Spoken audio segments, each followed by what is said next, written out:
Mes frères m'ont conseillé d'aller porter plainte à la brigade de gendarmerie. C'est que j'ai suivi en fait, avec les certificats médicaux qui montrent que j'ai reçu de violents coups et un peu partout. Pas seulement que l'œil qui a été touché, mais les coups que j'ai reçus dans le dos, dans la tête, où j'ai eu le sang qui coulait par ma bouche, par mon nez. C'était vraiment difficile. Donc, pour ça, j'ai caché. J'ai caché parce que je me suis dit que je n'allais pas me faire entendre. Parce qu'on sait un peu comment la justice, ça se passe. Mais j'ai pris mon courage, je suis allée porter plainte à la brigade de gendarmerie le 4 novembre. À la suite de ça,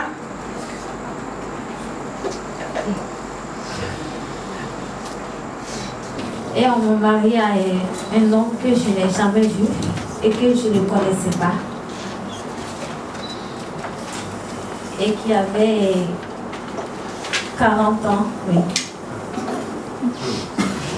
Un homme de 40 ans, parce qu'il a maintenant, il a 45 ans, oui. Et j'ai fait 5 ans en Mauritanie. D'abord, j'ai eu un enfant et j'ai eu un deuxième. Et là, mon mari m'a abandonné.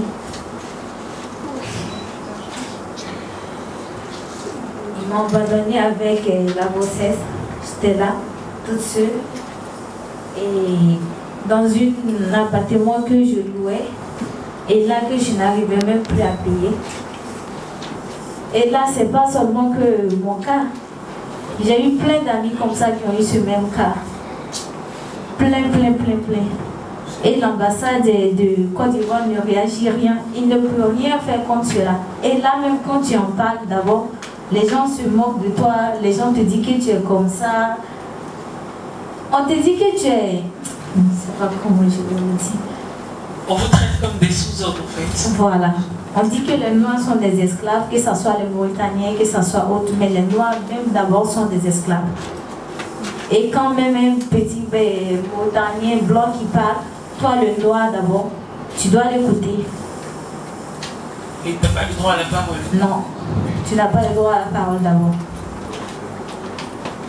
Et là, on nous traite de Hama. Hama qui est d'abord l'âne. Et là, c'est notre nom.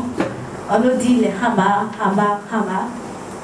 Donc nous, les Noirs, on est des Hama pour eux. On est des l'âne.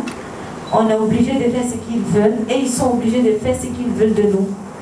Et nous, on n'a pas nos moisis, on n'a pas notre dignité. Parce que si tu vois qu'on est chez eux, on est là pour quelque chose. Et on n'est que des esclaves. Sinon, on ne va pas partir chez eux pour dire on cherche quelque chose. Et même quand même, d'abord, j'étais enceinte de mon enfant. Même quand je partais à l'hôpital, je peux partir le matin. Et je quitte à l'hôpital peut-être à 14 h à l'hôpital. Je peux être là-bas, par exemple, à 7 h et je quitte là-bas à 14 h. Parce qu'il y a des femmes blanches qui viennent d'abord, les Mauritaniennes, et que les Noirs sont des esclaves. Pourquoi d'abord soigner les Noirs que eux d'abord? Et il y a même des hôpitaux que les Noirs n'ont pas le droit de rentrer là-bas. Que tu sois enceinte ou quoi, tu n'as pas le droit de rentrer là-bas parce que tu es noir.